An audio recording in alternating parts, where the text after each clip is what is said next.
Next question ये है IT advance का क्वेश्चन। अब हम लोग एडवांस का क्वेश्चन प्रैक्टिस करते हैं और ये आसान है, ये काफ़ी आसान है। क्यूब से खूब सारे एडवांस में क्वेश्चन आए हुए हैं, जैसे मेडिकल में तो बहुत सारा था। लास्ट लेक्चर में हम लोग लेक्चर 2 में डिस्कस किए थे। और ये भी क्यूबिकल सरफेस है बट 2D लिखा हुआ, फिगर में 2 डायमेंशन लिखा हुआ है।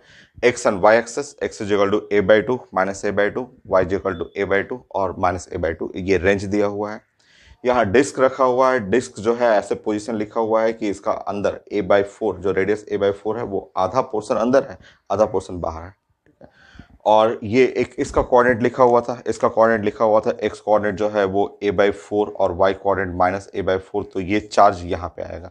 ठीक है, एक चार्ज यहाँ पे चला जा रहा है, वो इस जो क्यूबिकल सरफेस है उससे बाहर चला जाएगा। कोऑर्डिनेट लिखा हुआ इसका कोऑर्डिनेट की है आपका -3a/4 और 3a/4, यहाँ पे है ये -3a/4 कोऑर्डिनेट है और ये है 3a/4, तो ये क्यूब से बाहर चला जाएगा ऐसा। और एक रॉड है, रॉड पे 8 कूलम चार्ज है जिसका कुछ सेक्शन a/4 यहाँ से और ये है 5a/4, कुछ सेक्शन अंदर है। आसान है, क्वेश्चन में कुछ है नहीं। आप जानते हैं कि फ्लक्स अगर आपको निकालना है तो फ्लक्स निकालने का तरीका है कि charge inside by epsilon not. अब हमें चार्ज इनसाइड बस प्लान करना है कि इनसाइड कितना चार्ज है। तो चलिए अब देखते हैं चार्ज इनसाइड, इनसाइड कितना चार्ज हो। ठीक है, ये इसका लेंगे, इस सेक्शन का लेंगे, इसका इसका जो है डिस्क पे चार्ज है 6 कूलम, जिसमें आधा आधा अंदर करना है, आधा बाहर करना है। तो अंदर में जो चार्ज हो गया वो हो गया 3 कूलम। तो डिस्क में ये अंदर कर लेंगे और प्लस और 3 कूलम अंदर में, ये वाला, ये इस सेक्शन का अंदर वाला जो है, क्योंकि टोटल पे 6 है, आधा हमें अंदर लेना, आधा बाहर लेना है। और यहाँ पे देखिए ये क्यूब के अंदर ये आ गया -7 कूलम, तो ये है -7 कूलम और प्लस। अब इसमें देखना है, यहाँ पे देखना है आपको, तो ये लेंथ देखेंगे, ये a/4 है और ये है आपका 5a/4 है। तो टोटल लेंथ अगर काउंट करेंगे, टोटल लेंथ तो हो जाएगा इसका a। ठीक है, तो इसको a को 4 पार्ट में बांटेंगे, तो 4 पार्ट में बांटेंगे तो ये है a/4। ठीक है, फिर से यहाँ a/4, फिर से यहाँ a/4 और फिर से यहाँ पे a/4, ऐसे। तो इसको 4 पार्ट में बांट दीजिए, पूरा लेंथ ए है ना, उसको 4 पार्ट में बांटिए। तो आपके क्यूब के अंदर अंदर जो आ रहा है a/4, अब 8 कूलम है, उसको 4 पार्ट में डिवाइड करिए। तो 8 कूलम को 4 पार्ट में डिवाइड करिए तो 2 कूलम, 2 हर एक जगह इसमें 2 कूलम, यहाँ 2 कूलम, 2 कूलम, 2 कूलम हुआ। तो अंदर में मेरा, अंदर में जो आएगा, अंदर में इस पे जो चार्ज हुआ, इस पे चार्ज जो हुआ वो सिर्फ आप +2 कूलम, ऐसे। ये नहीं, ये तो बाहर हो गया, क्यूब से बाहर हो गया। तो क्यूब के अंदर अंदर जो चार्ज है, इसका आधा पोर्शन अंदर में और इसका है फुल, ये -7 कूलम, ये तो पॉइंट चार्ज है। और रॉड का 1/4 चार्ज, इसका 1/4 पार्ट अंदर में। तो ये आप जोड़ लेंगे तो Q inside,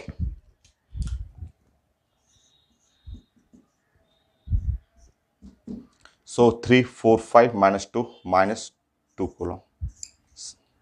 So flux through the cubical surface -2 coulomb by epsilon naught. Check कर लीजिए आप, -2 by epsilon naught, so -2 coulomb by epsilon naught है, आंसर में है।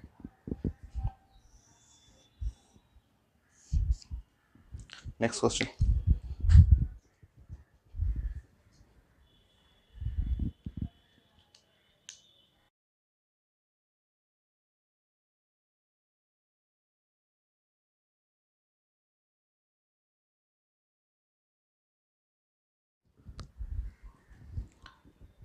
नेक्स्ट आईटी एडवांस का क्वेश्चन मैंने अभी प्रेजेंट किया था। तो एक क्यूब है, साइड है ए, सेंटर है, और सेंटर से यहाँ पे x is equal to a/4 पे, यहाँ x is equal to a/4 पे ये चार्ज -q रखा हुआ है, -a/4 पे -q रखा हुआ है, सेंटर में चार्ज रखा हुआ है 3q। ठीक है, ऐसे। तो आप देखिए क्यूब है और क्यूब का साइड ए है और सेंटर है यहाँ बीचों बीच में, बॉडी सेंटर पे लिखा हुआ है। और इधर a/4 पे एक चार्ज रखा हुआ है -q, यहाँ a/4 पे इस साइड -a/4 पे -q है और सेंटर पे 3q चार्ज।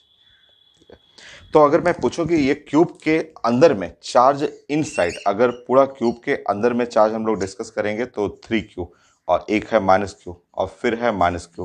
तो इस तरह चार्ज इनसाइड जो हो गया वो क्यू हो गया।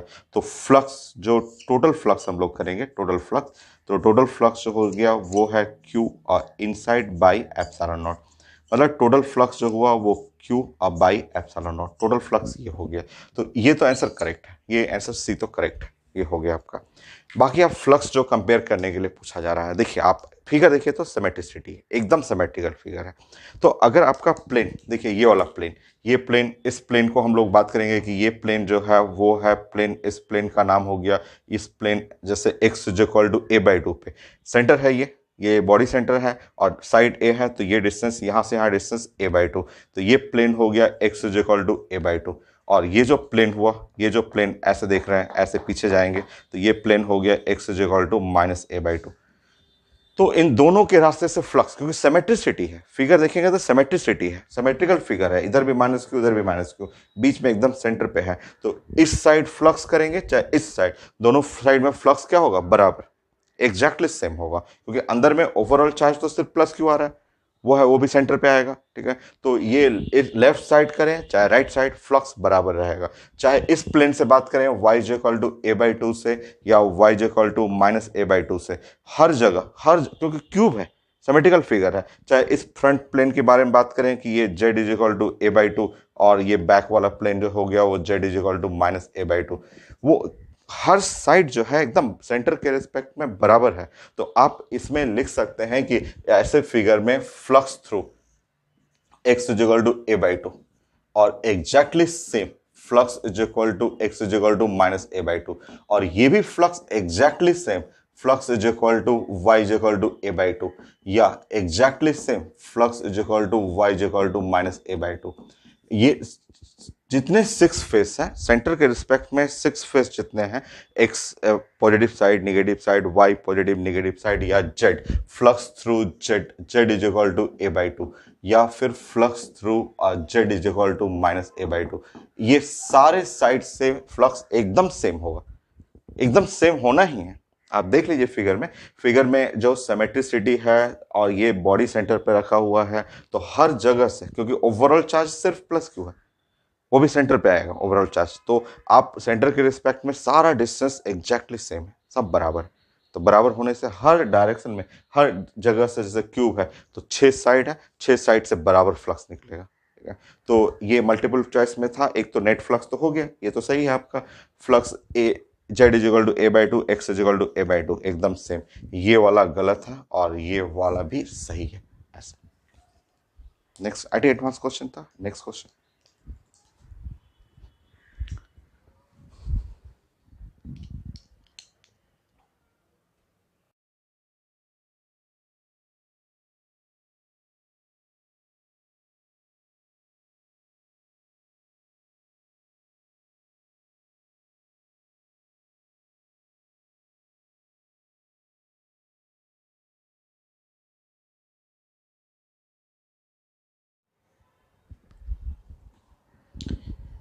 नेक्स्ट क्वेश्चन आईटी एडवांस का, ये भी काफ़ी अच्छा क्वेश्चन है, ठीक है। तो क्वेश्चन मैंने अभी प्रेजेंट किया था आपको, और उसमें लिखा हुआ कि ये एक रॉड है, लीनियर चार्ज डेंसिटी लैम्डा है और इन्फानाइट लॉन्ग है यहाँ पे, और X Y Z axes parallel to Y axes है, जिसका डायमेंशन लिखा हुआ है Z is equal to a root 3 by 2। और ये एक रेक्टेंगुलर स्लैब है, ABCD रेक्टेंगुलर स्लैब है, जिसका डायमेंशन L है और ये जस्ट लेंथ A हो गया। कुछ लिखा हुआ क्वेश्चन में कि फ्लक्स थ्रू जो रेक्टेंगुलर स्लैब है ABCD के थ्रू फ्लक्स है lambda L by n epsilon not, वो इंटीजर टाइप क्वेश्चन एडवांस में, n का वैल्यू चाहिए। चलिए आप बताइए।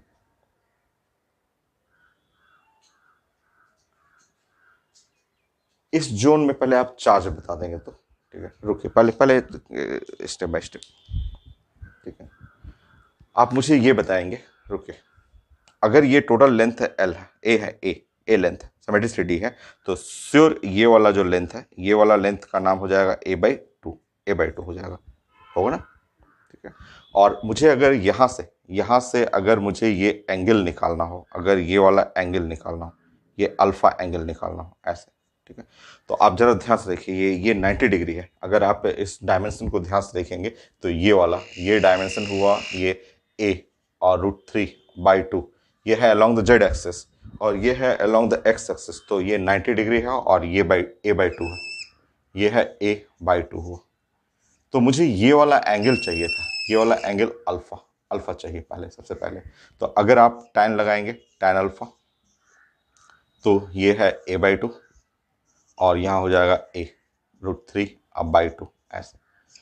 सो यहाँ से tan अल्फा जो हुआ वो कट जाएगा 1/√3 और अल्फा, अल्फा जो हो गया वो है 30 डिग्री, ठीक है, ये 30 डिग्री है, ठीक है।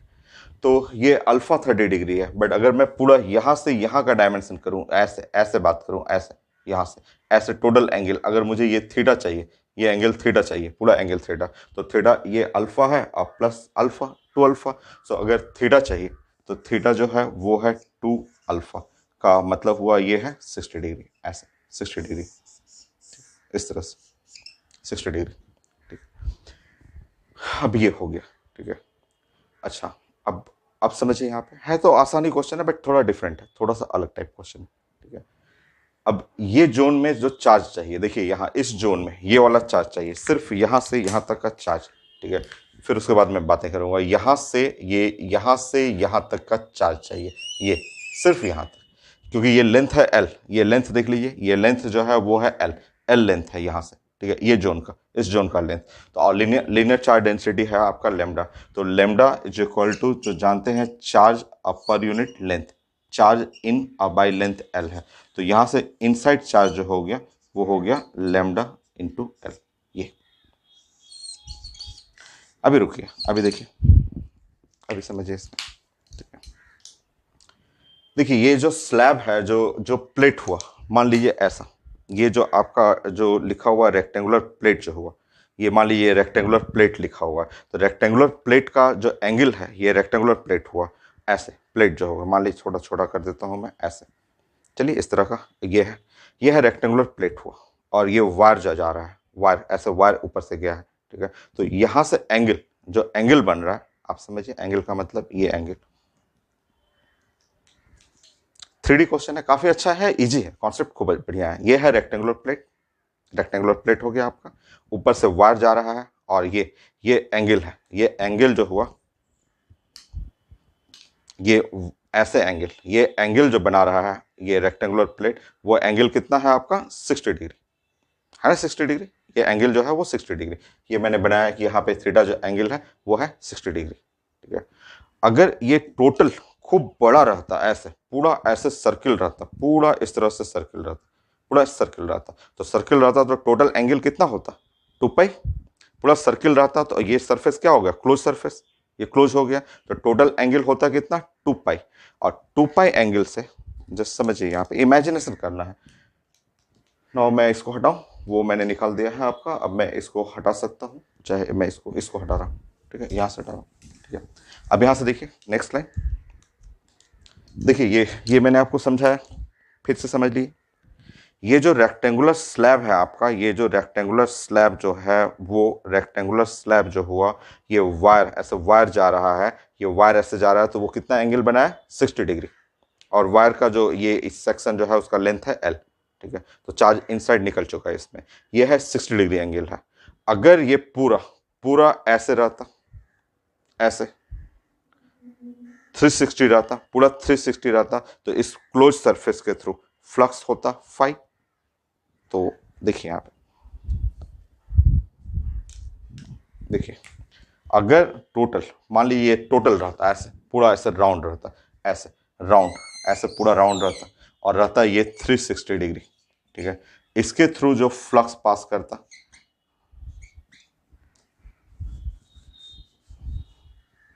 360 degree contain flux Q inside by epsilon not होता, इस पूरे 60 डिग्री 360 डिग्री रहता, तो 360 डिग्री पूरा रहता, ऐसे पूरा 360 डिग्री रहता, ये ग्रीन वाला पूरा ऐसे कवर रहता, 360 डिग्री रहता। सोचिए कि ये ग्रीन वाला पूरा ऐसे, ग्रीन वाला जो होता ऐसे जाता, और इस तरह से ऐसे पूरा ऐसे बनाता, ऐसे कवर होता इस तरह से, तो 360 होता, तो 360 डिग्री रहता, तो फ्लक्स होता Q inside by epsilon not, ठीक है, क्योंकि इसके अंदर वायर है, वायर का जो चार्ज हम लोग निकाल चुके हैं। बट आपका जो है स्लैब एंगल कितना बना रहा है, ओनली 60 डिग्री, और अगर 60 डिग्री रहेगा तो कंटेन फ्लक्स, तो Q inside by epsilon not into 60 और डिवाइड बाय 360। तो ये जो है फ्लक्स थ्रू जो स्लैब है ABCD ये आ गया, और ये आ गया आपका हो गया Q इन और divide by 6 epsilon naught. Q in कितना है, Q in is equal to lambda L और डिवाइड बाई 6 एप्सिलॉन नॉट। ये है रिजल्ट, ये फ्लक्स थ्रू ABCD। और आईटी में लिखा हुआ था, आईडी एडवांस में लिखा हुआ था फ्लक्स टू ABCD, जो लिखा हुआ था वो lambda L by N epsilon naught given था। अब हम कंपेयर करेंगे तो एन का वैल्यू जो है वो है 6, जो इंटीजर टाइप क्वेश्चन निकालना था, और एन का जो वैल्यू हो गया वो 6 है। तो काफ़ी अच्छा सा क्वेश्चन और इमेजिनेशन है। मैंने बताया आपको, अगर एक कन्फ्यूजन हो तो फिर से सीखिए। तो सबसे पहले जो स्लैब लिखा हुआ है, ये एक रेक्टेंगुलर जो आपका ये ABCD जो सरफेस है वो वायर से कितना एंगल बना रहा है वो खोजे। उसके लिए डायमेंशन यहाँ पे a/2 है, ये √3 a/2 है। यहाँ से एंगल अल्फा निकल जाएगा और ये अल्फा अल्फा थीटा 60 डिग्री होगा। तो आपको मैंने बताया कि ये 60 डिग्री का मतलब ये ऐसे हुआ, ये आपका जस्ट एक ABCD सरफेस है। ABCD सरफेस ऐसे ले लीजिए, यहाँ से एक वायर गुजर रहा है, ये वायर गुजर रहा है और ये एंगल बना रहा है कितना आपको 60 डिग्री। ये दोनों फिंगर, ये एक फिंगर, इस फिंगर के बीच में एंगल है 60 डिग्री, और ऊपर से गुजर रहा है वायर ऐसे। अब ये जो लेंथ है, इसका लेंथ L लिखा हुआ था, तो इस वायर पे इस सेक्शन के अंदर कितना चार्ज हो गया वो मैंने निकाल दिया। इनसाइड चार्ज कितना एंगल है वो मैंने एंगल बता दिया। अब आपको प्लानिंग करना है। सोचिए कि ये पूरा का पूरा ऐसे सर्किल रहता, ये पूरा ऐसे सर्किल रहता, ऐसे पूरा का पूरा सर्किल रहता, तो सर्किल ऐसे रहता पूरा, तो पूरा एंगल कितना होता 360 डिग्री। 360 डिग्री से फ्लक्स, क्योंकि ये अब इनसाइड हो गया, चार्ज इनसाइड है, तो 360 डिग्री से फ्लक्स जो होता है वो गॉस लॉ के हिसाब से Q in by epsilon not. But आपका जो स्लैब ABCD है वो है 60 डिग्री पे, तो 360 से कितना था तो 60 डिग्री से कितना होगा, कंपेयर कर लीजिए। तो बहुत अच्छा क्वेश्चन, और इससे भी अच्छे अच्छे हैं IT एडवांस में। Next question.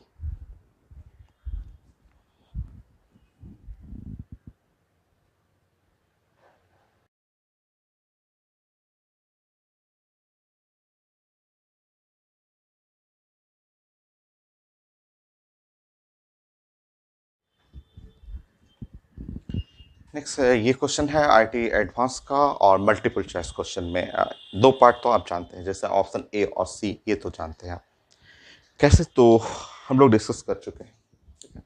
ये है लीनियर चार्ज डेंसिटी, मुझे ये लेंथ चाहिए, ये किसी तरह हम लोग को ये अरेंज करना है कि ये लेंथ मिल जाए, तो हम लोग को चार्ज इनसाइड आ जाएगा, जो कि काफ़ी आसान है। ये लेंथ जो है वो ज्योमेट्री के हेल्प से आप बना सकते हैं। बहुत सारे मेथड हैं जैसे आपको बनाना हो, आप जानते हैं। ये है लेंथ L, ये लेंथ L है, ठीक है। ये है R और ये है R, ये R हो, तो ये है आपका 120 डिग्री, और ये होगा 30 डिग्री, ये 30 डिग्री, ये R है। तो ये ऐसे जो जैसा मर्जी हो, आप जैसे मन करे वैसे बना लीजिए। ये R हुआ, ठीक है, ऐसे, और ये हुआ 30 डिग्री, ठीक है। क्योंकि ये है आपका 120, तो 60 और 60, तो बाकी बच जाएगा 30 एंड 30 डिग्री। तो यहाँ से आपको क्लियर दिख रहा है कि L इज इक्वल टू जो है वो R cos 30 डिग्री और 2R cos 30 डिग्री ऐसे।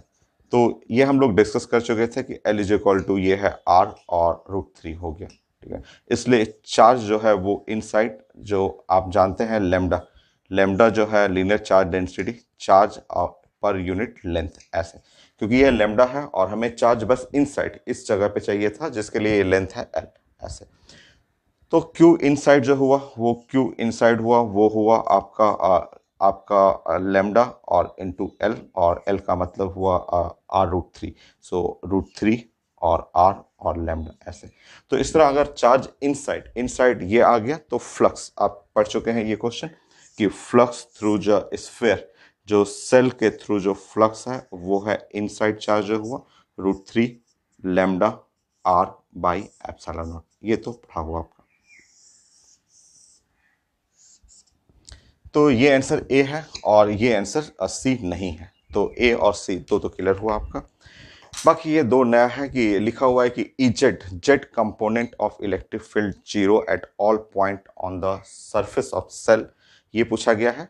और पूछा गया है कि electric field is normal to the cell at the all point on the surface of cell. ये दो नए लैंग्वेज है। तो मैं आपको बताता हूँ, ये अभी आगे हम लोग डिस्कस करेंगे। आगे जो कुछ जो वेरिएबल इलेक्ट्रिक फील्ड आपको डिस्कस करना है वो मैं प्रूफ भी करूँगा।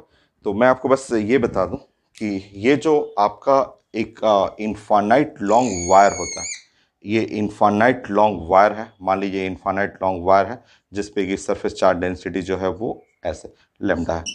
और इससे किसी भी पॉइंट पे, मान लीजिए ये पॉइंट पी है, आर डिस्टेंस पे है, तो इस पे फील्ड का डायरेक्शन जो होगा वो ऐसे ऐसे।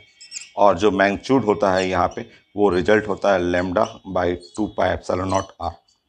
ये स्टैंडर्ड रिजल्ट है, ये स्टैंडर्ड रिजल्ट है कि ये मैग्नीट्यूड और ये डायरेक्शन, ठीक है, ये डायरेक्शन हो गया। ये स्टैंडर्ड रिजल्ट है जो सिलेंडर में भी यही होता है। Electric field intensity due to the cylindrical charge cylinder और उसके एक्सिस से आर डिस्टेंस पे ये सेम रिजल्ट होता है। इनफाइनाइट लॉन्ग वायर के लिए भी सेम रिजल्ट होता है, ठीक है। डायरेक्शन इसका ऐसे रहेगा, इस साइड में डायरेक्शन रहेगा। तो इसमें जो है ये यही वाला वायर है, ये वाला वायर यही वाला वायर हुआ आपका। तो अगर आप इस पॉइंट पे, मान लीजिए इस पॉइंट पे आप बात करेंगे, इस पॉइंट पे अगर बात करेंगे तो इलेक्ट्रिक फील्ड इंटेंसिटी का डायरेक्शन ऐसे होगा, ठीक है। यहाँ पे बात करेंगे तो इससे ये डिस्टेंस हुआ और यहाँ पे इलेक्ट्रिक फील्ड इंटेंसिटी का डायरेक्शन ऐसा होगा। यहाँ पे आप डिस्कस करेंगे तो यहाँ पे इलेक्ट्रिक फील्ड इंटेंसिटी का डायरेक्शन इस पॉइंट पे ऐसे होगा, ठीक है। कहीं भी डिस्कस करेंगे, यहाँ से इस जगह डिस्कस करेंगे तो इलेक्ट्रिक फील्ड इंटेंसिटी का डायरेक्शन ऐसा होगा। ये तो electric field intensity on the surface, surface पे पूछा गया, on the surface of sphere. तो जेड कंपोनेंट, देखिए जो भी इलेक्ट्रिक फील्ड इंटेंसिटी है अलोंग द एक्स एक्सिस या वाई एक्सिस, जो भी इस एक्सिस को कहेंगे वही डायरेक्शन होगा किसी भी पॉइंट पे। अगर आप ये, क्योंकि आपके पास एक ही है चार्ज सिस्टम है, लॉन्ग वायर, तो इसके चलते इलेक्ट्रिक फील्ड इंटेंसिटी का जो मैंने ये रिजल्ट बताया कि इसका डायरेक्शन और ये मैग्नीट्यूड होता है, तो वो ऐसे ऐसे हो गया यहाँ पे इस डायरेक्शन में, ठीक है। तो जो भी है अलोंग द एक्स एक्सिस है या वाई एक्सिस, जो भी हॉरिजॉन्टल एक्सिस है उस पे है, ठीक है। तो ये तो सही हो गया कि E Z is equal to Z component is zero at all point on the surface of cell, correct है। क्योंकि जेड जेड के डायरेक्शन में तो है ही नहीं, जेड एक्सिस वर्टिकल एक्सिस है। तो जो भी इलेक्ट्रिक फील्ड है अलोंग द हॉरिजॉन्टल एक्सिस, ये वर्टिकल में तो कोई जाएगा नहीं। और ये लिखा हुआ है कि electric field is normal to the cell at the all point, ये गलत है। नॉर्मल इसको बोलते हैं, नॉर्मल ऐसे बोला जाता है, नॉर्मल नॉर्मल इसको कहलाता है, ये है नॉर्मल, ये है नॉर्मल, ये नॉर्मल कहलाता है। तो क्या इलेक्ट्रिक फील्ड इंटेंसिटी का ये डायरेक्शन है, ऐसा डायरेक्शन है इलेक्ट्रिक फील्ड इंटेंसिटी? नो, सारे पॉइंट पे नॉर्मल कहाँ है, ये तो हॉरिजॉन्टल है। ये नॉर्मल हो सकता है, ये नॉर्मल हो सकता है, सर्किल पे नॉर्मल है, बट ये कहाँ नॉर्मल, ये कहाँ नॉर्मल है, ये नॉर्मल नहीं है आपका। तो हर पॉइंट पे नॉर्मल नहीं हो सकता। तो ये लिखा हुआ electric field is normal to the cell at the all point, ये गलत है, ये गलत हुआ। इलेक्ट्रिक फील्ड का डायरेक्शन मैंने आपको बना दिया। और सिस्टम, चार्ज सिस्टम एक इनफाइनाइट लॉन्ग चार्ज जो है वायर है, और उसके चलते जो फील्ड का डायरेक्शन ऐसे होता है। कहीं भी लेंगे आप डायरेक्शन चाहिए तो डायरेक्शन सिर्फ ये ऐसे डायरेक्शन है फील्ड का, यहाँ भी लेंगे तो डायरेक्शन ऐसे रहेगा। तो हॉरिजॉन्टल एक्सिस है, उसी एक्सिस की तरफ इलेक्ट्रिक फील्ड का डायरेक्शन है। मैग्नीट्यूड चाहिए तो ये, तो जेड कंपोनेंट जीरो है, सही है ये। और इलेक्ट्रिक फील्ड नॉर्मल नहीं है, हर जगह नॉर्मल नहीं है, सिर्फ यहाँ पे नॉर्मल। नेक्स्ट क्वेश्चन, तो मल्टीपल में ए और बी। नेक्स्ट क्वेश्चन,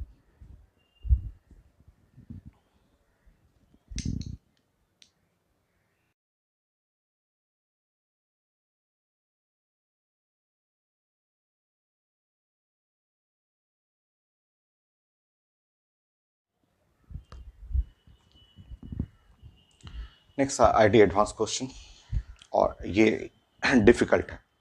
ऐसे क्वेश्चन और भी हैं और आपको समझना है, इसका प्लानिंग समझना है आपको। ये लिखा हुआ है क्वेश्चन में कि हेमिस्फेरिकल सरफेस है और चार्ज जो है ये चार्ज आउटसाइड है, ये चार्ज जो है वो हेमिस्फेरिकल सरफेस के बाहर है चार्ज। हेमिस्फेरिकल सरफेस में आप जानते हैं कि ये जो हुआ आपका, हम लोग डिस्कस किए थे कि ये कर्व सरफेस हुआ और ये वाला हुआ प्लेन सरफेस हुआ, ऐसे, ठीक है। और ये आउटसाइड है, चार्ज जो है सरफेस के बाहर है, बाहर है चार्ज, ठीक है। तो सबसे पहला एक पॉइंट बी आप जानते हैं कि जो टोटल फ्लक्स जो है, total flux through the plane surface and curve surface जो होता है charge inside by epsilon naught. तो टोटल फ्लक्स का मतलब जो फ्लक्स जो हो गया, टोटल जो सरफेस हुआ आपका प्लेन सरफेस, और एक है प्लस कर्व सरफेस, ये है कर्व सरफेस। तो ये जो टोटल फ्लक्स हुआ चार्ज इनसाइड तो है जीरो, वो इनसाइड जीरो हुआ। तो एक आंसर तो हम लोग को पता चला, एक हम लोग डिस्कस करना था ऑप्शन नंबर बी। तो ऑप्शन नंबर बी ये तो रॉन्ग है, ये तो बी वाला ऑप्शन रॉन्ग है, बी रॉन्ग है। टोटल फ्लक्स लिखा हुआ है, वो चार्ज इनसाइड है ही नहीं, चार्ज लिखा हुआ है कि जस्ट एबव, ये जो हेमिस्फेरिकल सरफेस के ऊपर है ऐसा, ठीक है। ये ऑप्शन एक तो बी, बी तो हटा दीजिए। अब हमें पूछा गया है charge flux through the curve surface, ठीक है, देखते हैं, देखते हैं इसमें। चलिए, एक प्लानिंग तो हुआ, एक प्लानिंग हो गया हम लोग का। अब हम लोग फिर से प्लान करते हैं, वो निकालना थोड़ा सा टफ है, करते हैं बेटा, बनाना तो है बट वो सीखिएगा, क्योंकि इसका रिजल्ट अगले क्वेश्चन में फिर हम लोग डिस्कस करेंगे। तो यहां से सीखिए, आपका फिर से प्लान करेंगे। टोटल फ्लक्स, टोटल फ्लक्स जो है वो है जीरो, ठीक है। मतलब टोटल फ्लक्स का मतलब flux through plane surface plus flux through curve surface equal to zero, है ना। हम लोग को किसके थ्रू निकालना है, flux through the curve surface निकालना, ठीक है। वो equal to minus flux through the plane surface, ये प्लेन सरफेस माइनस करना है ऐसे, ठीक है। तो flux through the curve surface करना है, वो minus, minus sign plane surface. अगर हम लोग प्लेन सरफेस के थ्रू फ्लक्स निकाल दें तो उसका माइनस करना है, ठीक, प्लेन सरफेस का माइनस। ये रखेंगे इधर, मैं प्लानिंग करूंगा, फिर आगे का स्टेप हम लोग डिस्कस करते हैं। फ्लक्स थ्रू द जो कर्व सरफेस है वो minus of flux through the plane surface ऐसे, ठीक। चलिए अब स्टार्ट करते हैं। इसमें थोड़ा सा डिफरेंट ये क्वेश्चन है, इसके लिए मैं आपको थोड़ा सा कुछ दूसरे टॉपिक में जो हम लोगों को फिजिक्स में ही पढ़ना होता है वो डिस्कस करते हैं पहले। आप कोण के बारे में जानते हैं कुछ, कोण, कोण जो हम लोग कई जगह पढ़े हुए हैं, centre of mass, moment of inertia में। जैसे ये पेज हो गया, तो पेज को मैंने ऐसे बना दिया, ऐसे ऐसे समझिए, इस टाइप का, ये कोण हो गया, ये कोण, ठीक है। तो कोण के बारे में थोड़ा सा स्टडी करना है। ये लीजिए, एक कोण मैंने बना दिया, ये ऐसे कोण, ऐसे, ये कोण हो गया, ठीक। कोण के लिए जो एंगल हम लोग, जैसे 3D एंगल है, 3 डायमेंशनल एंगल, ठीक है, ऐसे ऐसे, इसमें ये ऐसे एंगल जो हुआ ऐसे, इसको हम लोग साइंस में सॉलिड एंगल बोलते हैं। ये सॉलिड एंगल, इसको हम लोग साइंस में सॉलिड एंगल बोलते हैं। ये है 3D एंगल है, 3 डायमेंशनल एंगल है, 3 डायमेंशनल एंगल। सॉलिड एंगल का मतलब ये देखिए, ये कोण हुआ, कोण के अंदर में ऐसे जाके, अंदर में जाना है, ऐसे पेन को जो मैं ऐसे घुमा रहा हूं, ऐसे ये ऐसे घुमा रहा हूं पेन को, ये ऐसे, ये सॉलिड एंगल होगी, ठीक है। ये सॉलिड एंगल कई टॉपिक में पढ़ना होता है, और सॉलिड एंगल का रिजल्ट होता है 2π1 minus cos theta, 1 minus cos theta. अब यहाँ थीटा क्या है, थीटा को हम लोग बोलते हैं, थीटा ऐसे बनाना होता है, ऐसे, यहां से ऐसे बनाना है, और बोलना है theta is the semi vertical angle of, ये 3D नहीं, ये 2D एंगल। थीटा जो होता है वो सेमी वर्टिकल एंगल ऑफ कोण, ठीक है। थीटा जो है इसको बोलते हैं semi, semi vertical, semi vertical angle of कोण।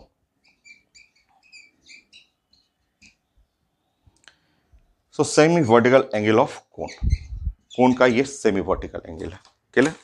तो ये है आपका कोण, ये कोण हो गया, 3 डायमेंशनल है। इसके अंदर ऐसे पेन पकड़िए, पेन लेकर के ऐसे घुमाइए पेन को, ठीक है। तो ये जो एंगल हो गया वो 3D हो गया, 3D एंगल है।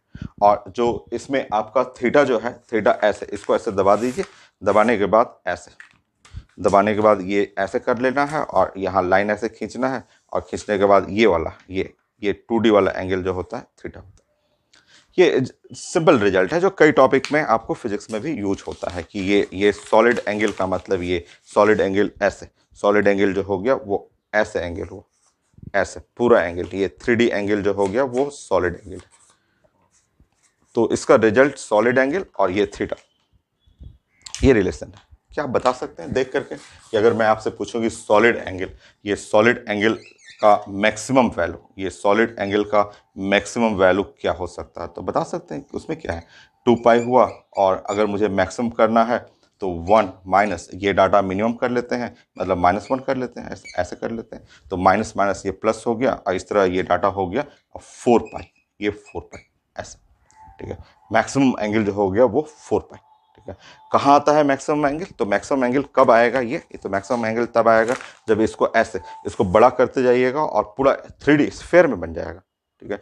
सो ये जो मैक्सिमम एंगल है 4 पाई है और वो स्फेयर ऐसे ऐसे बढ़ाते रहिएगा, ऐसे बढ़ाते जाइएगा तो ये बढ़ते बढ़ते पूरा बिग क्या होगा, स्फेयर बन जाएगा। तो ये कुछ पॉइंट आपको डिस्कस करना है, ये फिजिक्स में भी है, मैथ में भी है कि कोनिकल ऑब्जेक्ट है और कोन के लिए ये जो एंगल हो गया ये 3D एंगल है, ऊपर में ऐसे 3 डायमेंशनल एंगल, उसको सॉलिड एंगल बोलते हैं। और ये थीटा, थीटा जो है उसको अगर ऐसे दबा दीजिएगा तो वो जस्ट ये semi vertical angle of cone हो गया। तो रिलेशन इनमें ये है आपका। और अगर आपको इसका मैक्सिमम एंगल चाहिए तो बढ़ाते बढ़ाते ये 2 पाई, 2 पाई करिएगा तो क्या बनेगा, बिग स्फेयर बनेगा। हो गया, चलिए ये जानना जरूरी था। अब आप समझिए ऐसे, अब आपको समझना है, वो मैं 2 पार्ट मिटा दे रहा हूं, सी और डी। बाद में हम लोग लिख लेंगे, सी और डी को फिर से डिस्कस कर लेंगे।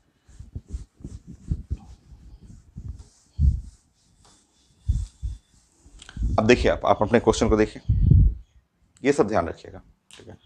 आपका क्वेश्चन कुछ ऐसा है,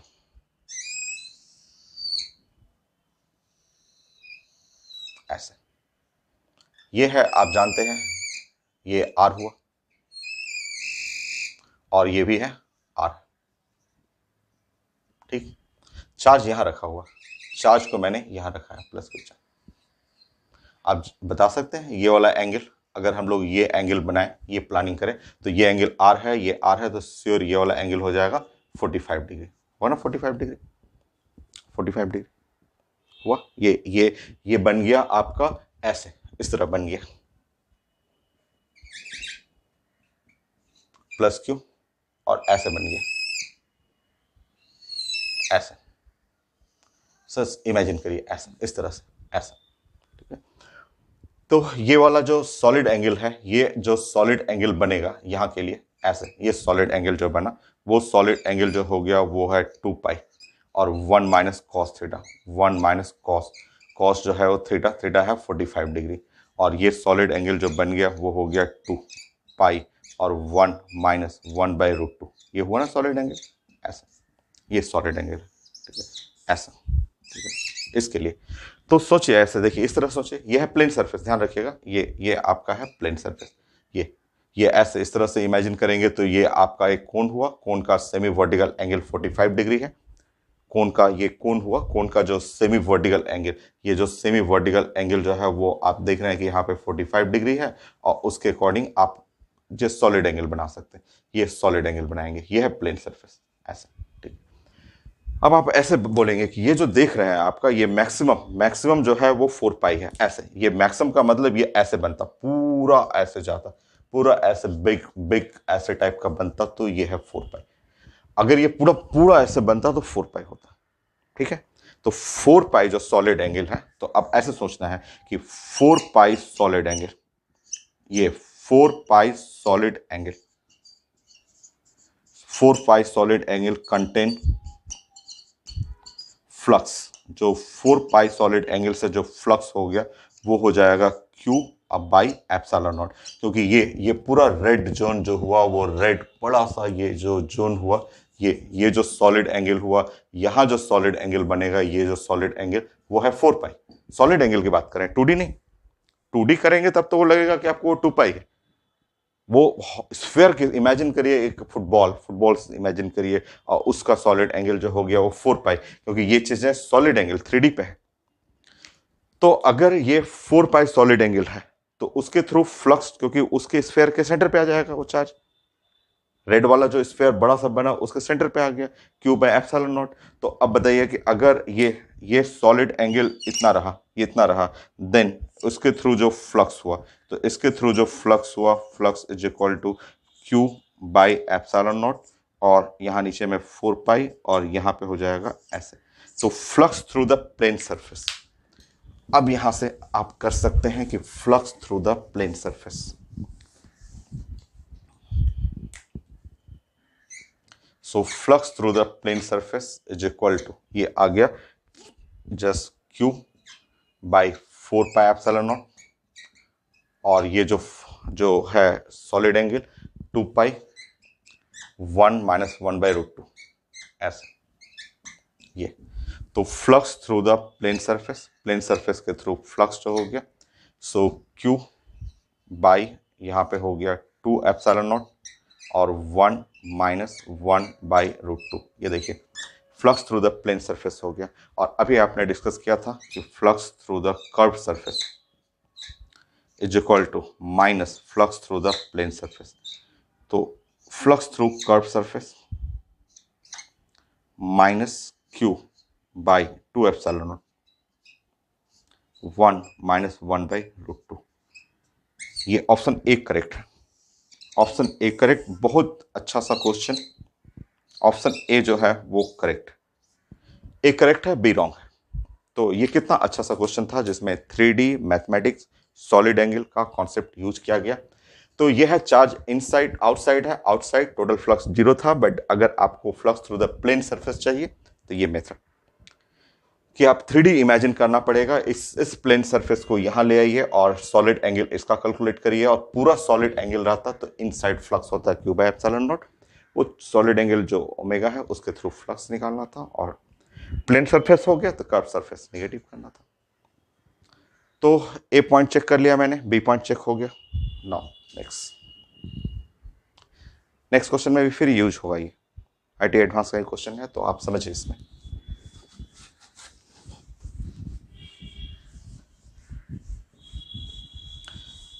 आप वीडियो को 2 बार 3 बार रिपीट करके देखिएगा, अगर आपको कंफ्यूजन होगा तो। काफी अच्छा सा क्वेश्चन है। सो ए बी सी पॉइंट, सी और डी दो चेक करना आपको।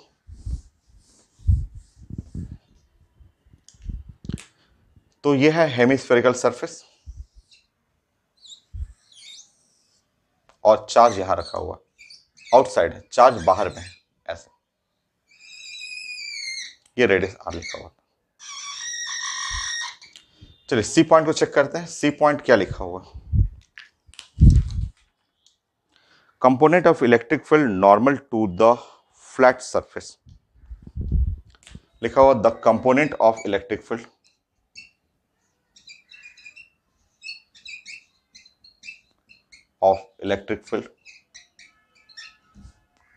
normal to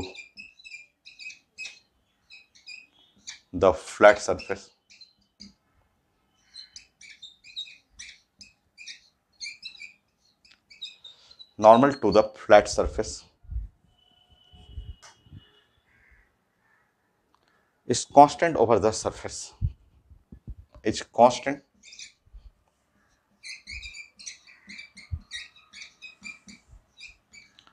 over the surface।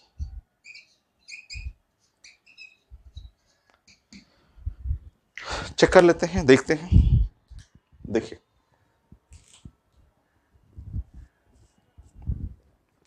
यहां पे देखिए, अगर आप बात कर रहे हैं यहां पे the component of electric field normal to the flat surface, तो यहां पे अगर चार्ज यहां है और इस जगह आपको फ्लैट सरफेस है, +1 रखेंगे तो इलेक्ट्रिक फील्ड ऐसा हुआ, और ये नॉर्मल है। ये फील्ड E1 जो हुआ वो हो गया Q divide by 4 pi epsilon naught, और ये है R² ऐसे। ये तो component of electric field normal to the flat surface पे ये नॉर्मल हुआ ऐसे। ठीक है, और भी कई जगह पे आप मान लीजिए कि यहाँ पे हम लोग बातें कर रहे हैं ऐसे, इस जगह पे मान लीजिए कि यहाँ से डिस्टेंस जो हो गया, ये डिस्टेंस हो गया, ये D हो गया, ये डिस्टेंस D हुआ, ठीक है ऐसे, और ये डिस्टेंस हुआ मान लीजिए स्मॉल r, कोई भी डिस्टेंस हम लोग स्मॉल r ले रहे हैं ऐसे।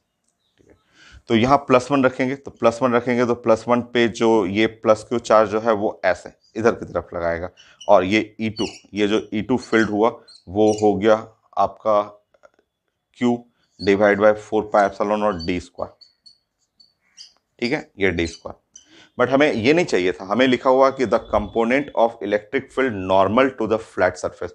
तो फ्लैट सरफेस का नॉर्मल लेना है, ऐसे लेना है, ऐसे ये जो है ये वाला, ठीक है, ऐसे normal to the flat surface. तो इसका कंपोनेंट लेंगे, मान लीजिए ये एंगल अगर थीटा है, ये एंगल मान लीजिए ये कुछ भी एंगल है, आप अल्फा बीटा गामा, जिस मान लीजिए कि एंगल आपने थीटा लिया है, तो ये एंगल थीटा है तो ये वाला भी एंगल थीटा हो जाएगा। तो हम लोग को ये निकालना है, देखना है कि ई डैश इसको निकालना है, देखना है कि ई डैश इसके बराबर हो रहा है कि नहीं। तो ई डैश करेंगे तो E dash is equal to, ये हो गया E2 cos theta, E2 cos theta, देखता हूं मैं। तो E dash is equal to E2 क्या है, Q बाई 4πε0 और d² cos थीटा इसमें से cos थीटा निकालेंगे तो cos थीटा हो जाएगा यहाँ पे, ये r नहीं, ये हो गया √d² माइनस r² और डिवाइड बाई cos थीटा, ये कंपोनेंट हुआ, और डिवाइड बाई d, ऐसे d ऐसे आ रहा है। तो ये बराबर नहीं है, देखिए, क्योंकि हमें ये लिखा हुआ है component of electric field normal, यहाँ पे नॉर्मल ये हुआ, यहाँ पे नॉर्मल ये हुआ। तो क्या आपका ई डैश क्या आपके E1 के बराबर है? तो आंसर है नो, नॉट इक्वल। तो ये नॉर्मल साइड में, normally the component of electric field normal on the flat surface यही हुआ, फ्लैट सरफेस पे नॉर्मल की तरफ, ये नॉर्मल डायरेक्शन में क्या component of electric field same है? तो आंसर है नो। यहाँ पे देख लीजिए, यहाँ ये भी तो नॉर्मल हो गया, ये है, ये लाइन जो हुआ नॉर्मल ऑन फ्लैट सरफेस ऐसे, ये भी है, ये नॉर्मल ऑन फ्लैट सरफेस। तो ये ऐसे डायरेक्शन इधर होगा, बट इधर जब लेंगे इसका तो ये नॉर्मल लेंगे तो ये cos थीटा, और cos थीटा यहाँ से लेंगे तो वो कभी बराबर नहीं आ रहा है, ये वाला कभी बराबर नहीं है, वो लिखा हुआ है कि कांस्टेंट ओवर द सरफेस। ये लाइन गलत है, सी गलत है। अब चेक करना है किसको, डी को चेक करते हैं, मैं हटा दूं इसको।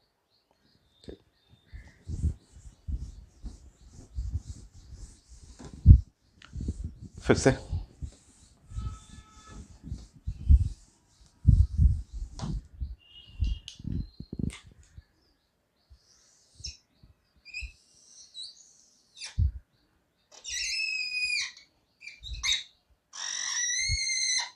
चार्ज जस्ट एबव है, एस जस्ट एबव। डी में क्या लिखा हुआ, the circumference of flat surface is an equipotential surface. D, the circumference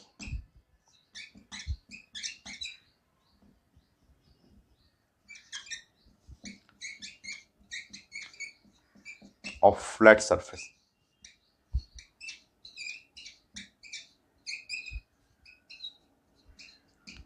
is an equipotential surface.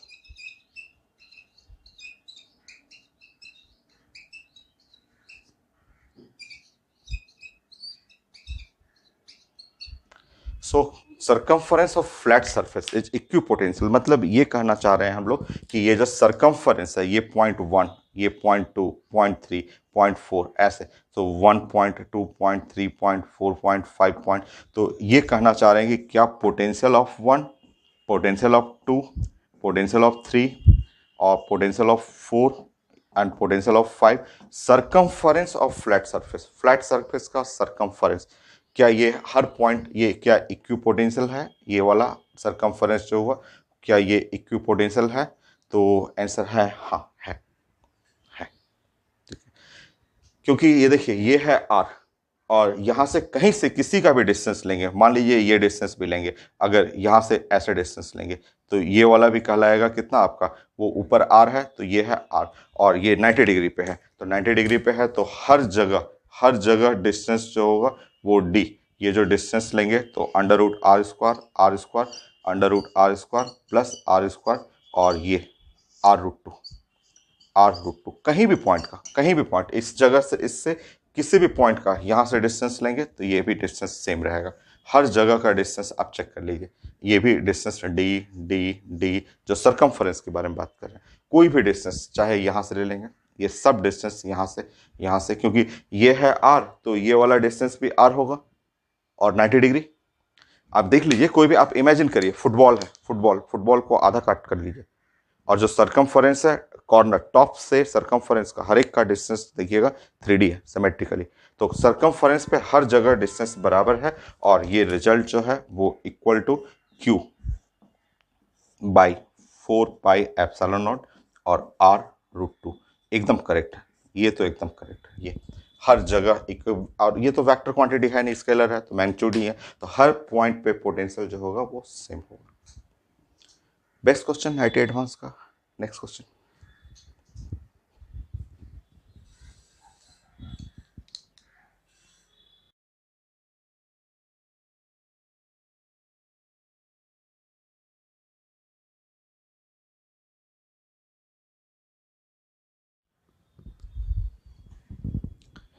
Next ये है आईटी एडवांस का क्वेश्चन, मैंने अभी प्रेजेंट किया था क्वेश्चन, ये भी बहुत अच्छा और डिफरेंट टाइप क्वेश्चन है।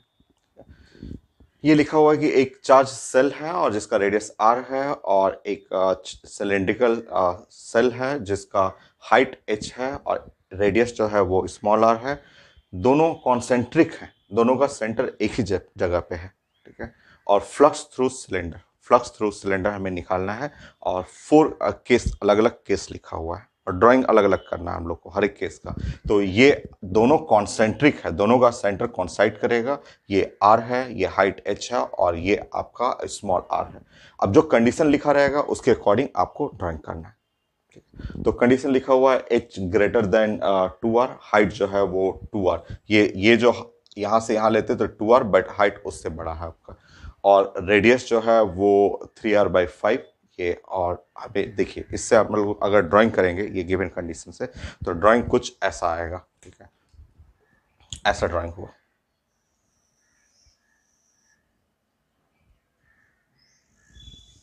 देखिए ध्यान से,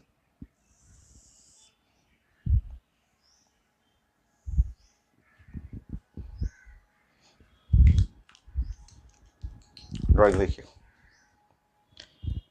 ऐसा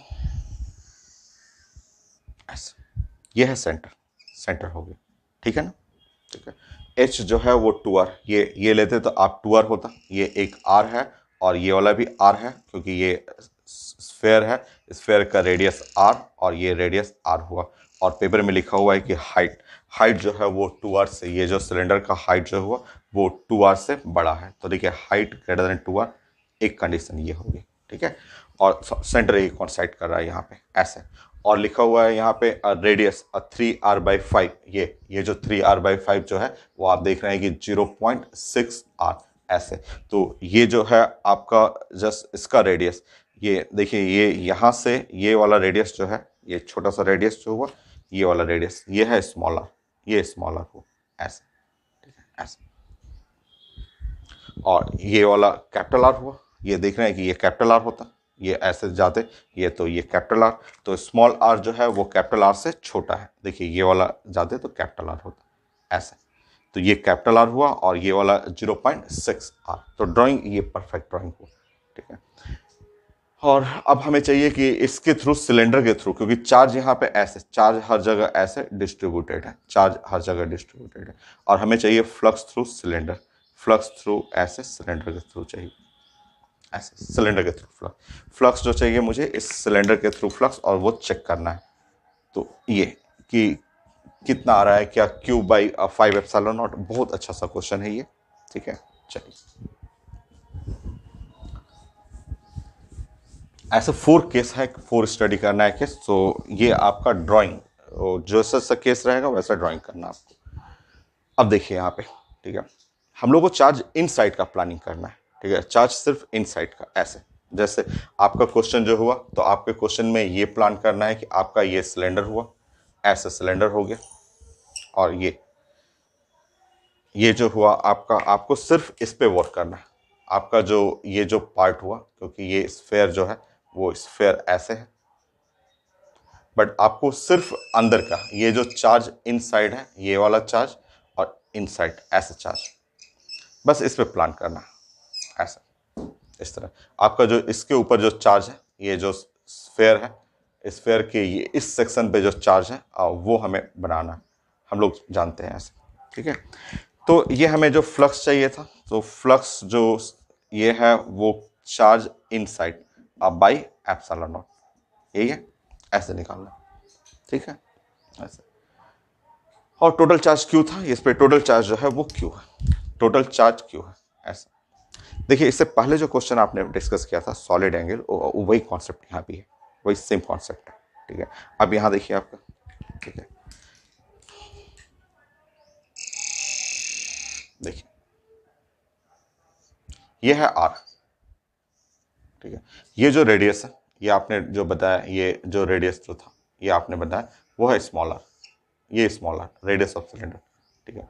यहाँ से अगर आप एंगल निकालेंगे, ये एंगल थीटा ऐसे निकालेंगे इस तरह से, ठीक है। सो यहाँ से आप tan थीटा अगर निकाल रहे हैं या cos थीटा निकालिएगा, तो cos थीटा और small r divide by capital R, ऐसे, ठीक है।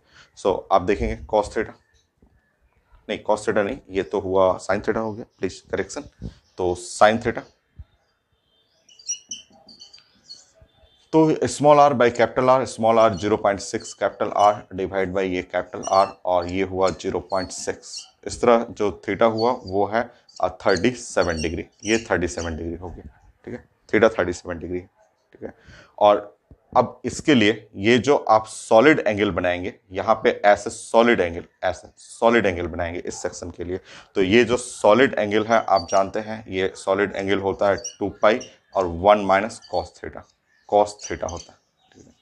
सो ये जो सॉलिड एंगल आप बनाएंगे ये हो जाएगा 2 पाई और 1 minus cos 37 degree, cos 37 degree 0.8 होता है, ये सब हम लोग जानते हैं, 2 पाई और 1 माइनस 0.8 ऐसा। सो ये है 0.2 और 0.4 पाई, ये है सॉलिड एंगल 0.4 पाई, ठीक है।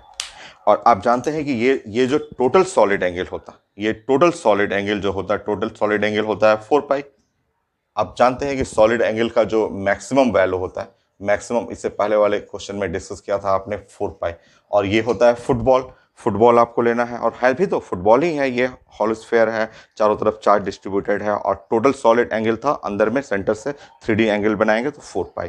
तो आप बोलेंगे कि 4 पाई, ठीक है, और सॉलिड 4 पाई सॉलिड एंगल, ठीक है, 4 पाई सॉलिड एंगल कंटेन चार्ज, ठीक है, कंटेन जो चार्ज है वो 4 पाई सॉलिड एंगल पे जो चार्ज है वो चार्ज था आपका क्यू चार्ज था 4 पाई पूरा स्फेयर पे चार्ज। तो अगर आपके पास 0.4 पाई जो सॉलिड एंगल है उस पे जो चार्ज हो गया वो हो गया Q divide by 4 pi into 0.4 पाई, ये तो ये चार्ज हो गया वो आपका कैंसिल हो गया, Q/10 हो गया, Q/10, ये Q/10, Q/10 चार्ज है वो सिर्फ ऊपर में, ये Q/10 चार्ज जो हुआ वो ऊपर में हुआ, ऐसे ही Q/10 चार्ज क्या होगा नीचे, क्योंकि ये सिर्फ आपने ऊपर के लिए किया है, और वैसे ही चार्ज Q/10 नीचे हो गया। अब देखेंगे, अब आप यहाँ से देख सकते हैं कि अब आपका जो जो ये सिलेंडर के अंदर जो चार्ज हुआ वो Q इन जो हो गया वो है Q/10 प्लस Q/10, इस तरह हो गया ये Q/5, इस तरह फ्लक्स Q/5 एप्सिलॉन नॉट हो गया। तो ये आंसर एग्जैक्टली करेक्ट, एकदम करेक्ट। Next option D.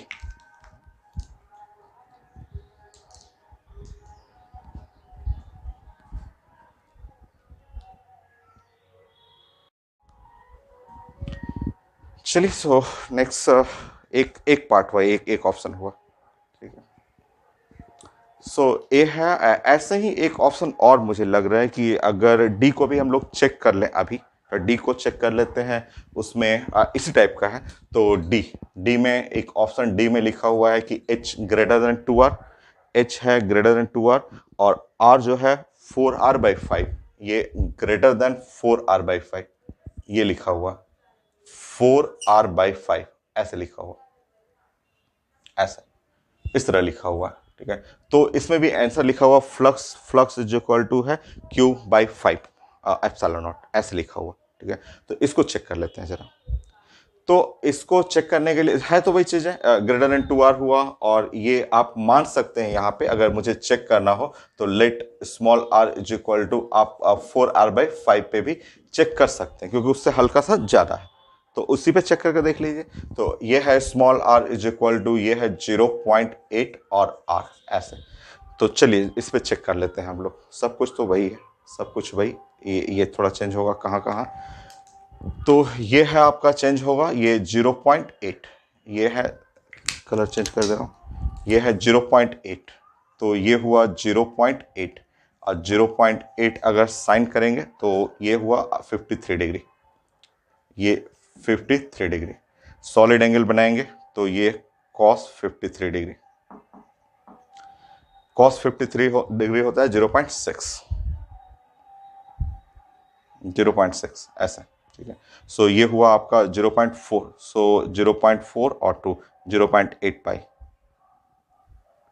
0.8 पाई, ये है सॉलिड एंगल, ठीक है। तो प्लान करते हैं कि 4 पाई सेम है, 4 पाई सॉलिड एंगल के लिए चार्ज जो है Q, और 0.8 पाई, 0.8 पाई सॉलिड एंगल के लिए चार्ज जो हो गया 0.8 पाई। सो पाई पाई कट जाएगा, और ये है 0.2, सो 0.2, तो Q/5, ये है Q/5 ऐसे, देखिए। और Q/5 ऊपर हो गया, देखिए यहाँ पे Q/5 ऊपर हो गया और Q/5 नीचे हो गया। टोटल जो हो गया Q/5 और प्लस Q/5, टोटल चार्ज हो गया 2Q/5। बस आप सॉल्व कर लीजिएगा, यहाँ पे हो जाएगा फ्लक्स जो हो गया वो 2Q/5 ऐसे। ये आंसर हम लोग का आ रहा है 2Q/5 एप्सिलॉन नॉट, जबकि आंसर लिखा हुआ है Q/5 एप्सिलॉन नॉट, ये गलत है। तो ये गलत हुआ, ठीक है। तो दोनों एक जैसा था, इसलिए मैंने एक क्वेश्चन बताया था, उसी से दूसरा हम लोग चेक कर लिए। तो हेल्प लेना है सॉलिड एंगल का, क्योंकि ये 3D फिगर है और अंदर सेल भी 3D है और सिलेंडर भी 3D है, तो आपको 3 डायमेंशनल एंगल से रिलेट करना है, जो इससे पहले वाले क्वेश्चन में भी हम लोग डिस्कस किए थे, ठीक है। नेक्स्ट अब मैं मिटा देता हूं, और दो ऑप्शन और है, बी और सी पे प्लान करते हैं।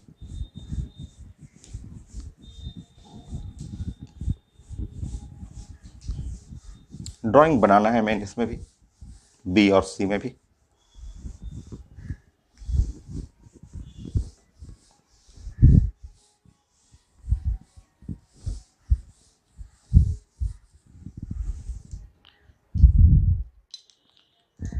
सो option number B, option number B में है h greater than 2r। h पहला ऑप्शन लिखा हुआ है ग्रेटर देन 2r, ये लिखा हुआ।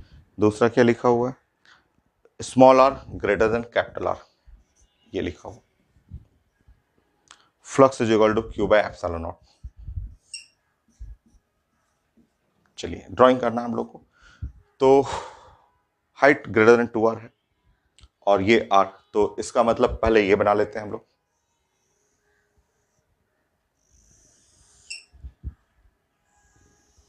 ऐसे फिगर देखिए। और जो स्फेयर है वो मैं ऐसे बना लेता हूं, इसलिए कि ये है r, ये सेंटर हो गया, ये r हो गया, और ये वाला भी r हो गया, ये दोनों का सेंटर कॉन्साइड कर रहा है। और ये हाइट जो हो गया, देखिए 2r से बड़ा हो गया, ये हाइट जो हुआ वो 2r से बड़ा हो गया, है ना, ठीक है।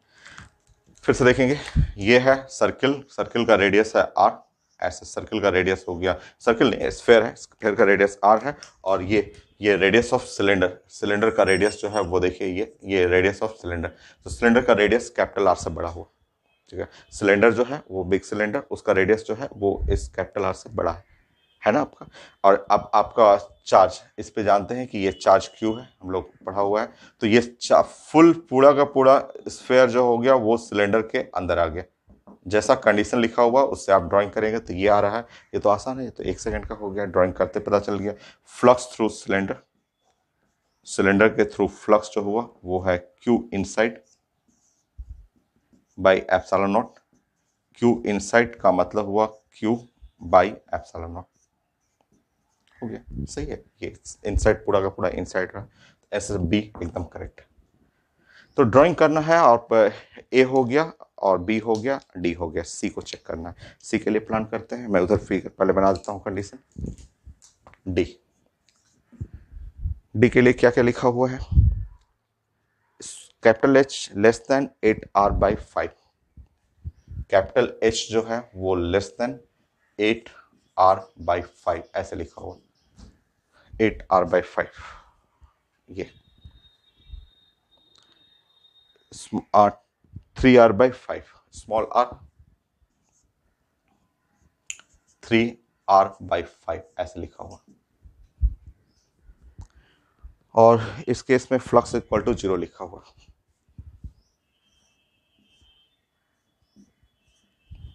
देखते हैं इसका क्या मीनिंग क्या है, ड्राइंग हम लोग को करना है इसमें।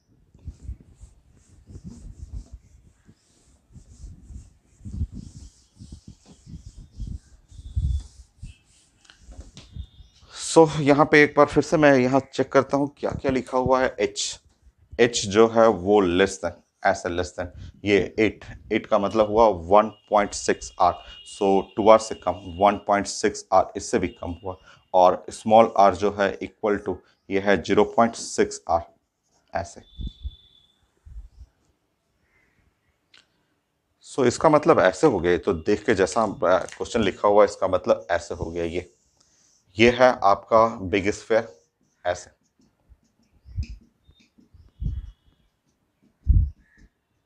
देखिए ऐसे जैसा कि क्वेश्चन लिखा हुआ है, और ये जानते हैं ये सेंटर हो गया, ये है सेंटर, और ये है रेडियस आर, सेंटर हो गया ओ, और ये रेडियस आर है,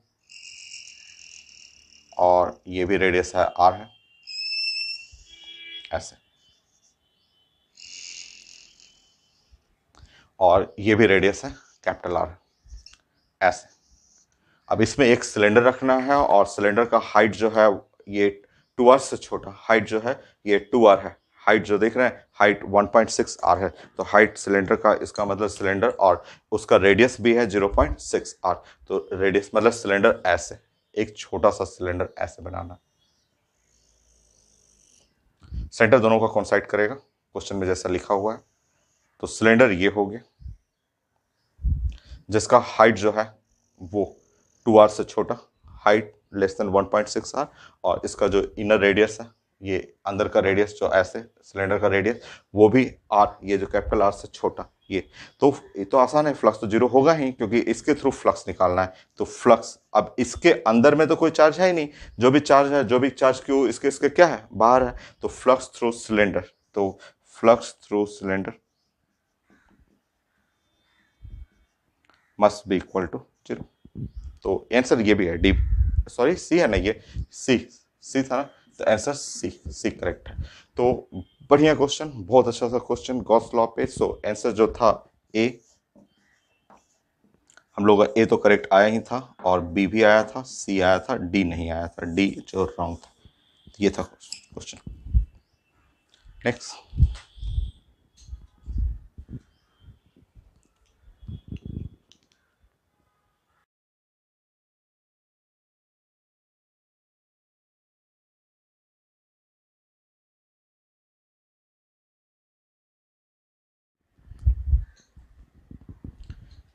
एडवांस क्वेश्चन है आईडी एडवांस का, और इसमें करेक्ट चाहिए, 4 ऑप्शन है, मल्टीपल क्वेश्चन है, इसमें करेक्ट ऑप्शन में ऑप्शन ए मैंने लिखा हुआ कि पॉइंट चार्ज है और एट ए डिस्टेंस आर, जो इलेक्ट्रिक फील्ड इंटेंसिटी ये वेरी कर रहा है आर पे पावर -2.5 इंस्टेड ऑफ आर पे पावर -2। करेक्ट तो होता है आर पे पावर -2, आर पे पावर -2 करेक्ट है, और उसके जगह अगर ये -2.5 हो तो भी गॉस लॉ वैलिड होगा, एकदम गलत, एकदम गलत। आप जानते हैं इलेक्ट्रिक फील्ड इंटेंसिटी, इस पॉइंट पे जो इलेक्ट्रिक फील्ड इंटेंसिटी का वैल्यू होता है वो होता है Q और डिवाइड बाय 4πε0r²। तो सही रिजल्ट तो ये है, सही रिजल्ट है कि इलेक्ट्रिक फील्ड इंटेंसिटी वेरी करना चाहिए आर पे पावर -2। तो लिखा हुआ है कि अगर इसके जगह ये आ जाए -2.5 तब भी गॉस लॉ वैलिड है। आंसर है रॉन्ग, ये इनकरेक्ट है। हम लोग डिस्कस करेंगे, एक्चुअली ऐसे निकाला जाता है कि अगर कोई पॉइंट चार्ज है, अगर कोई यहाँ पे पॉइंट चार्ज है और इससे आर डिस्टेंस पे हमें इलेक्ट्रिक फील्ड इंटेंसिटी निकालना है, तो आपको एक इमेजिनरी गॉसियन सरफेस इमेजिन करना है। ये ऐसे इमेजिनरी गॉसियन सरफेस, ये है एक इमेजिनरी, ये जो ब्लैक कलर बनाया है, imaginary imaginary Gaussian surface, Gaussian और सरफेस, ऐसे सरफेस लेना होता है, इमेजिनरी गॉसियन सरफेस। यहाँ पे +1 रख देंगे तो इलेक्ट्रिक फील्ड का डायरेक्शन इधर रहेगा, और ये surface area vector, area vector कोई स्फीयर फुटबॉल है, फुटबॉल के जस्ट सरफेस पे परपेंडिकुलर, तो ये परपेंडिकुलर डायरेक्शन में एरिया वेक्टर हो गया। और ये जो होता है अब vector E dot D s, vector E और dot r d S is equal to flux inside, जो इनसाइड बाय एप्सिलॉन नॉट, यही होता है, यही गॉस लॉ है। फ्लक्स जो कर लो charge inside by epsilon naught, flux E dot D s होता है। तो यहां देखेंगे ई और डी एस, एरिया जो हो गया, ये पूरा एरिया स्फीयर का हो गया 4πr², ऐसे दोनों में एंगल 0 डिग्री, यहाँ पे पैरेलल है तो दोनों एंगल 0 डिग्री हो गया। और यह है क्यू, इनसाइड चार्ज है क्यू बाय एप्सिलॉन नॉट, तो क्यू बाय एप्सिलॉन नॉट। तो गॉस लॉ भी लगा रहे हैं, यही तो है गॉस लॉ, यही तो था गॉस लॉ कि E dot D S is equal to Q inside by epsilon naught. आप जानते हैं फ्लक्स लिखने का तरीका है vector E dot D S, ऐसे हम लोग लेक्चर 1 में डिस्कस किए थे। और फ्लक्स लिखने का ये भी तरीका है क्यू बाय एप्सिलॉन नॉट, ये भी मेथड है ना आपका। तो आप पुट करेंगे इलेक्ट्रिक फील्ड, तो ये हो जाएगा क्यू 4πε0 r²। और गॉस लॉ भी यूज कर रहे हैं तो वही तो आ रहा है, यही तो है गॉस लॉ। तो ये जो स्टेटमेंट है ए इनकरेक्ट, ये ए जो ऑप्शन ए है वो इनकरेक्ट। तो हमें करेक्ट खोजना था, तो ए तो गलत है, ए आंसर सही नहीं है आपका, यही होगा। गॉस लॉ भी लगाइए चाहे जनरल रिजल्ट भी लगाइए तब भी वही है, ठीक है। नेक्स्ट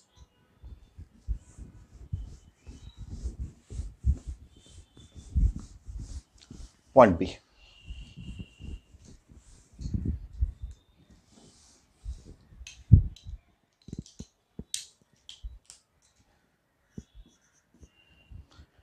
पॉइंट बी में लिखा हुआ है Gauss law can be use to calculate electric field around and dipole.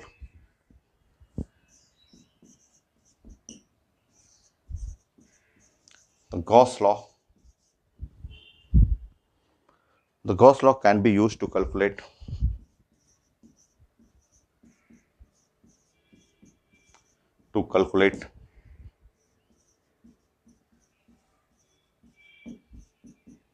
the electric field intensity around dipole. So dipole आप पढ़ चुके हैं, और उसके अराउंड इलेक्ट्रिक फील्ड इंटेंसिटी के लिए क्या गॉस लॉ लगा सकते हैं? आंसर है रॉन्ग, इनकरेक्ट, ये इनकरेक्ट, ये इनकरेक्ट, ऐसे।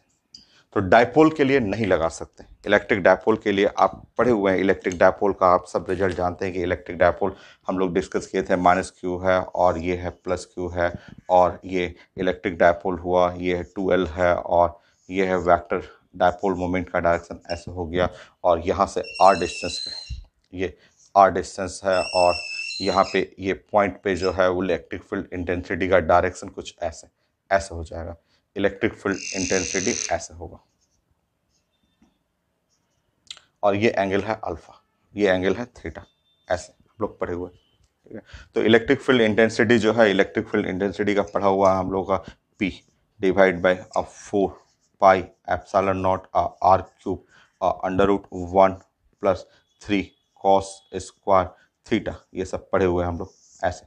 एक्सल पोजीशन, इक्वेटोरियल पोजीशन सब कुछ पढ़े हुए हैं। P का वैल्यू क्या होता है? तो Q × 2l, Q और × 2l, और tan अल्फा क्या है? हाफ tan थीटा, हाफ और tan थीटा, ये है रिजल्ट। तो ये सब कुछ हम लोग का पढ़ा हुआ है, ठीक है। तो क्वेश्चन है कि ये हम लोग डेराइव कर चुके हैं, मैंने सिखाया था। क्वेश्चन यहाँ बोला जा रहा है आईटी में कि क्या ये रिजल्ट आप गॉस लॉ के थ्रू बना सकते हैं? तो आंसर है नो, ये नहीं बन सकता है। क्यों, क्या प्रॉब्लम है? तो प्रॉब्लम ये है कि जब आप इमेजिनरी गॉसियन सरफेस आप बनाएंगे, मान लीजिए कि ये है डायपोल, डायपोल आप बना लीजिए और एक इमेजिनरी गॉसियन सरफेस बनाएंगे, तो यहां देखेंगे, अगर आप डायपोल ले रहे हैं, ये डायपोल है, ठीक है, ये डायपोल हुआ, यहाँ माइनस क्यू हुआ, ये है प्लस क्यू है, और ये डिस्टेंस 12 है, ये डायपोल है, ठीक है। मान लीजिए कि इस पॉइंट को छूते हुए आप एक इमेजिनरी एक गॉसियन सरफेस बनाएंगे ऐसे, ये आर डिस्टेंस पर निकालना है। तो जैसे इमेजिनरी गॉसियन सरफेस बनाएंगे तो ये अगर आप बनाएंगे तो यहाँ देखेंगे ई ई हुआ, और ये ds हुआ, जो भी है ई डॉट ds है, और q इनसाइड इनसाइड अंदर में चार्ज क्या हो गया, जीरो, एक माइनस क्यू एक प्लस क्यू, डायपोल में इक्वल एंड अपोजिट चार्ज हो सकते हैं। और इस तरह आपको सॉल्व करेंगे तो इलेक्ट्रिक फील्ड ही जीरो आ जाएगा, तो बन ही नहीं पाएगा, जबकि इलेक्ट्रिक फील्ड जीरो नहीं है, इलेक्ट्रिक फील्ड तो ये आपका ये रिजल्ट है। तो डायपोल पे नहीं लगता है, गॉस लॉ के थ्रू डायपोल के चलते फील्ड नहीं कैलकुलेट कर सकते हैं। करके देखिएगा, देख लीजिए, आपको आएगा ही नहीं। और इसका बनाने का मेथड मैं सिखा चुका हूं आपको। तो ऑप्शन बी भी रॉन्ग है, इनकरेक्ट है, हमें करेक्ट चाहिए था, तो दो तो रॉन्ग हो गया।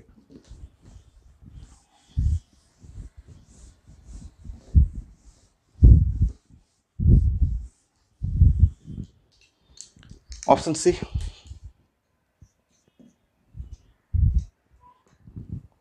the electric field between the 2 point charges is zero somewhere the sign of two charges is the same। so लिखा हुआ है कि एक चार्ज है Q1 है, और ये है Q2, ठीक है, ये A एंड B, ठीक है। So electric field is equal to zero between some point, between some point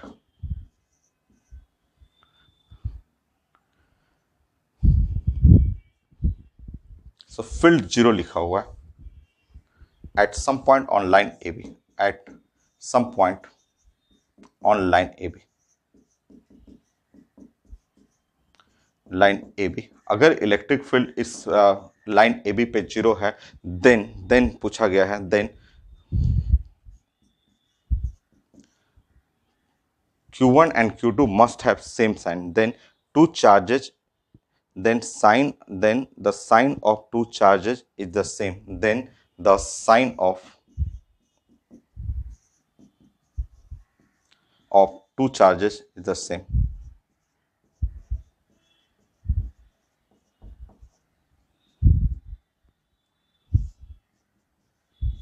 सो दोनों चार्ज का साइन सेम होना चाहिए, ये पूछा जा रहा है। तो चेक करना है कि ये स्टेटमेंट करेक्ट है या इनकरेक्ट है।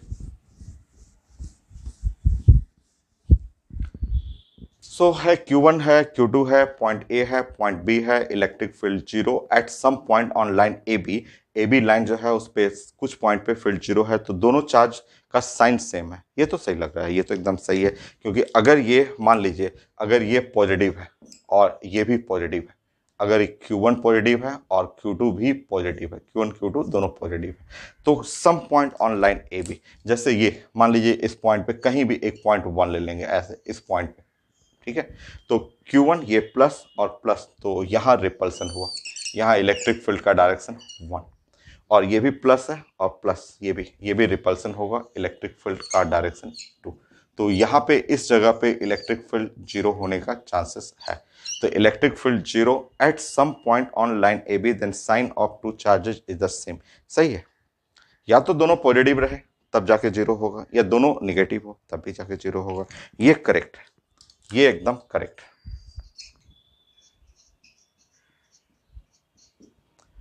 करेक्ट। अगर दोनों का एक का प्लस हो एक माइनस हो तो दोनों इलेक्ट्रिक फील्ड एक ही डायरेक्शन में जाएगा, तो जीरो नहीं हो सकता। सही है, ये करेक्ट है, option number D. The work done by external force in moving a point charge unit positive charge from A to potential B H। the work done by the external force in moving a unit positive charge। so लिखा हुआ the work done, statement ही है, the work done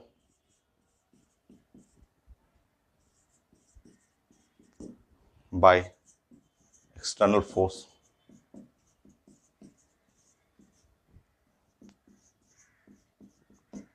in moving a unit positive charge plus 1 unit charge from point A to point B to point B H. So VB minus VA.